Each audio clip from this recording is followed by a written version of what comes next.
Assalamu alaikum guys. Just wanted to make a video on how I made my intro animation. So this is the program I use, and I got all my tabs ready here. I just want to show you, give you the basic concept so you can start doing this on your own. And by the way, this is a free software that you can get. So yeah. Well, starting off, I use Horror Designer to design these things, all of these different objects. So as you can see, the head, which is the face, and the eyes, the forearms, arms, legs, and the torso, these are all different objects for 2D animation. Then I have the gun right here. Let me just open that so you can take a closer look. This was one of the most lengthy, I would say, not difficult, just lengthy models, because it involved a lot of objects. As you can see, it's pretty detailed. Yeah, I used the bevel tool to make it look even good, because it gives this shine to it, and it actually looks like an object. So there's the gun, some of the other objects that I used in that video. And some of these I didn't use, like the pole, and these small things were for another project, but I ditched that because it already took 8 days and I was like frustrated with it. I didn't want to work on it anymore. The tree, the apple tree, magazine for the vector, like everything that has to move in a 2D animation, it just has to be a different object. So as you can see, if I go down to my editor here, I have like 4 composite shots. And composite shots are used for compositing. They're different from the editor. So there's an editor and then there's a compositor. That's my chicken. So what compositing does is that it allows you to have a large number of layers. As you can see, these are just layers on top of one another, and there's not like a few of them. Like, let me just go down and you can see that the main animation took 66 layers to animate the full thing. So I'll just go around showing you what are those and how they work. First, let me just go to the editor here. Sorry about the sound. On this side, you can see all of the objects that we used in this animation thing. These are new planes, which are just yeah, they're just plain. That one's for the background, and then one is for the sun. The sun is also animating in this, and this is the pink thing is this thing, and it also is divided into more objects. You'll see these are the audios. Now, some of these I didn't use because I didn't need to. And then there are some sound effects. So I basically had to use 2 different composite shots, because in one composite shot, the magazine for the vector was not to be parented to the gun, and the other one, it had to be parented. Now, when you parent an object to another object, it moves with the object. Like, let me just show you real quick. All of the body parts are parented to the torso. So if I move the upper arm, you can see I am rotating it and it stays with the torso. But since the forearm is parented to the upper arm, so if I move the upper arm, the forearm will move with it. So when I was animating the reload animation, it was pretty difficult to do so, because as you can see in the first 20 milliseconds of the video, the magazine is not moving. So if I had to parent it, I would have to animate the movement of the magazine, which would just take another day, because it's such a lengthy process. And as soon as it goes to 20, I just split up the composite shots. As you can see, there's only 34 objects, 35 in this one. And from here, I made another composite shot, this one, where I parented the magazine with the vector, so that if I move the vector here, the vector itself. There we go. If I move the vector here, you can see the magazine will move with it. But this is not the case in the first composite shot, so this is why I had to split them up. So let's just go through it. This one starts from 20 milliseconds. There. So as you can see, I had to animate the arm, this arm, and because the vector is parented to this forearm, I didn't have to move it. The eyeballs I had to animate. His mouth is another plane.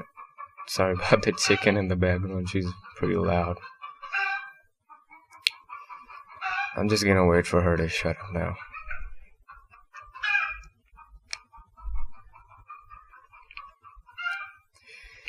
And as you can see here,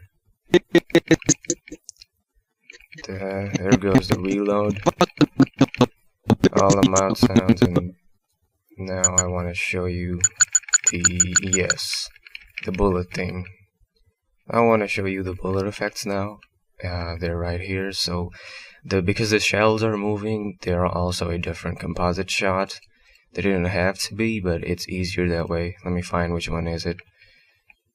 Yeah, I think it's this one. And that's just the sound effect. I didn't even use this one, I think. Yeah, it's this one. So, because of vector, if it has an extended mag as 25 bullets coming from video games, so I made 25 bullets, 25 shells, as you can see. And they're after every 2 frames. You can see 2 frames, 2 frames, and then they're just falling down to the ground. So I had to make this animation, and I had to motion blur all of them. As you can see, this blue thing is highlighted. You see the difference? This is because the motion blur. They get blur if they're moving. So if and the degree of the blur isn't as much as an object moves. So there's that. And then there's this fourth. Yeah, this is one for the bullets when they were hitting the plane. So this is just a circle, and then I used a Bezier warp inside it to animate the circle dying from inside of it. Like this circle moves and this ends.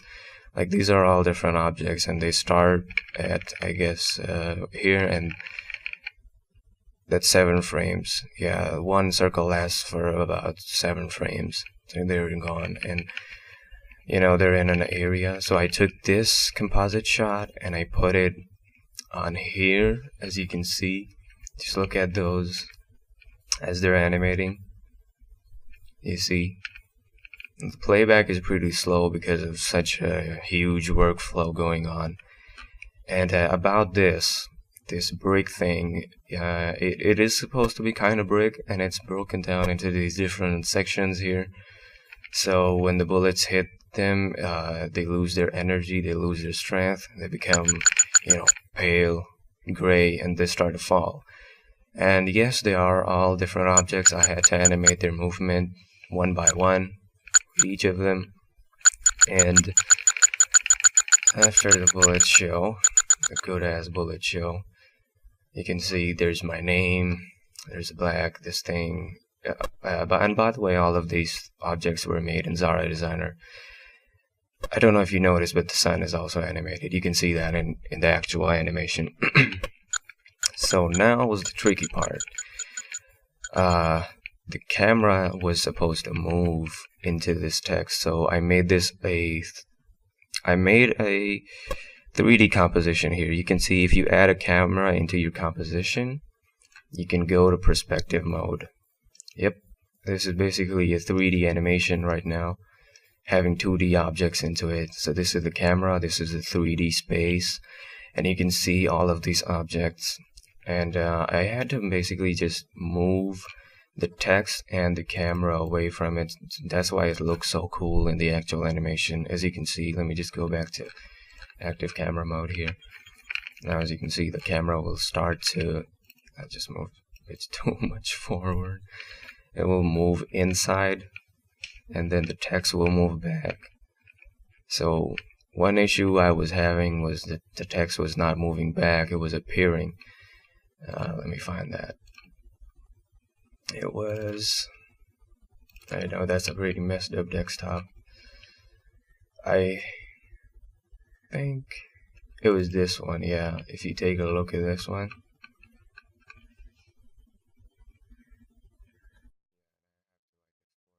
No, it wasn't this one. So if I just move here, you can see it moves in, but it doesn't appear. So for this effect to heal, I had to like shorten all of these objects. This is the length of an object. If I drag it, you know, it defines that an object will be this long in the timeline. So I can just drag it and undrag it. I'll just put it back, hold up. And then the grade layer was there to add the shake on the screen. Then these are just the sound effects that I used. As you can see, 25 shell sounds, like that. And if I go to the editor now to show you the final product, I mean, you can see it, but I used 6 different audio layers in the whole, you know, video. This was, I think, my audio. Yeah, and then that is the reload sound, which I made myself. It's self-recorded. I used a toy gun to record that, and it gives such a pleasant sound effect. Like, if I watched the test render that had only this reload sound effect, I could watch it for years. And these are some different sound effects I got from the web, all royalty free. None of them would cost me.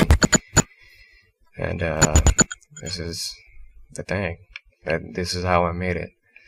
I hope you guys like this, and I hope it kind of motivates you to start doing your own stuff like this, because I'll be doing more. I'm also working on a character right now, and it's a female character, so a rate of that. And I didn't talk about this smoke animation. Let me just quickly cover this up. So as you can see, and also in the main render, this is just another plane, like any of these plane back there, and I use some Bezier curves, which allow me to, like, you know, give it this weird ass shape, and I just animated this shape. And by the way, if you don't know what Bezier curves are, let me just anything right here. I'll just go here, I'll go to transform. This is the animation process. You use keyframes to define a position of an object. And here goes my chicken in wild mode again. If you ignore that for a moment. So these are keyframes and these are linear. If I open the value graph here, let me just select let me just select these and go to value graph. Now as you can see, I've selected these, yeah. But these are pretty linear, like these are straight. If I want to smoothen this out, I can use the Bezier curve. Now I don't know if you noticed or not, but as you can see, the line, it just curved, and I can like manipulate this curve to smooth or unsmooth my animation. I can ease it, I can ease in, ease out, and like Bezier curves just give you a lot of control on your keyframes. And if you don't know what keyframes are, they're pretty simple. They just define a position, forget here, the opacity, anchor point, position, scale, orientation, and rotation of an object in time. So on this time, on 4 seconds, the position of this arm was here, or the rotation was here. And by the way, this is the anchor point on the point that it rotates. So and on this point it was here. So you just put 2 points over there, you just move the thing, all the in between frames are just automatically added. This is how animation works. Yeah, 2D animation. And this was all for this video. It was pretty long, but I hope you sticked around, you learned something. If you enjoyed, and you know what to do, and have fun. Yeah, peace out.